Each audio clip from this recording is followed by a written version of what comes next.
Sacked by the Prime Minister, but many are asking if he should have gone earlier.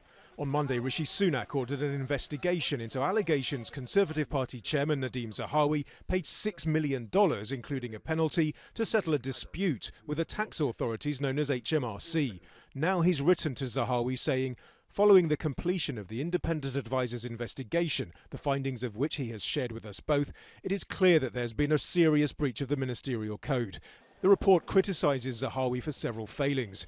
He didn't mention an HMRC investigation started in 2021 in his register of interests until last summer. That was after then Prime Minister Boris Johnson had made him Chancellor of the Exchequer.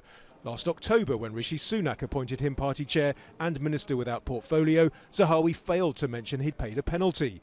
Following his sacking, many in the area Zahawi represents in Parliament were scathing. I think it brings shame on the town, shame on the country, and shame on the party that he represents. Well, I think it's obviously called for. If he's tried to brush things under the carpet and not declared certain things, then it's obviously deserved, isn't it?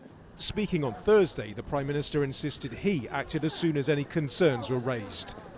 Well, when I appointed Nadhim Zahawi to his current job, no issues were raised with me about that appointment. It's really important to say. But because Nadhim Zahawi himself put a statement into the public domain and there was other reporting, there are questions to answer, and that's why I asked the independent advisor to conduct an investigation to fully establish the facts. But the opposition Labour Party says it's not good enough. But I think it does speak to his weakness, that it's taken him so long to act. But this isn't just about Nadhim Zahawi. We had Suella Braverman, who also brought the Ministerial Code and then was appointed back into government as Home Secretary.